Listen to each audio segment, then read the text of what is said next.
So I have a poem for you. I wrote this last winter after my first couple of years of youth work, kind of in reflection on how I'm relating to the work and some questions that it brings up for me. It starts with an inside joke, so if you don't get it, talk to me after. What are those? I am greeted at the door of my workplace. Every day I pretend to forget to leave my holy sneakers at home. I work with kids who walk in shoes that no one chooses, shoes that look ragged long before their soles wear out. I try to hide the holes in my shoes by walking barefoot into my supervisor's office. As though it were a summer's day, I tell her all about my other life, the one where I practice self-care on the daily, try to get to yoga on time, write a poem if it's not too much to ask of myself, but she asks me what I am writing about, and I eagerly tell her, my kids. And right then, she sees through my facade and asks me to put my shoes back on and think about my relational boundaries.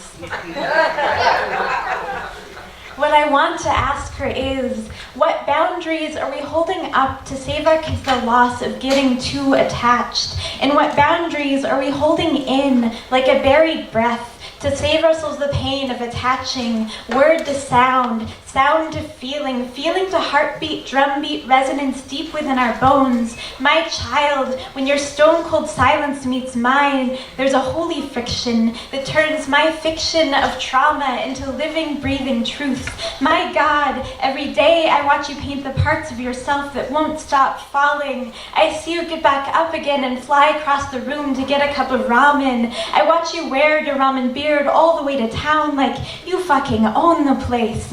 I remember the wisdom and power of play. And I also feel the anguish of opening our windows to the rain that has never stopped pounding down the door between intimacy and danger. I won't tell these children to leave their muddy feet at the door. There is a mess for every untold story. I will welcome them in and invite them to play. I will not save myself the vulnerability of putting my heart in the hands of the same child who asked me to play mermaid before wrapping her hands around my neck and trying to take me under, knowing full well that we once sang underwater. My child, let's sing in the open air now. Let's sing in the open air and not let our silence sink us down the way it does when memory is our only anchor. Let's scuba dive to the bottom, not for treasure, but for the simple rock that has never stopped pounding at the door of our chest. Let's be rocks reflecting each other's sparks in the water. 2 weeks ago, a teenage girl in the midst of a divine identity crisis did this. I see you. I see you, baby girl, honey bear, sweet, sweet child of mine. I see you. I love you. I love you. I will not stop loving you.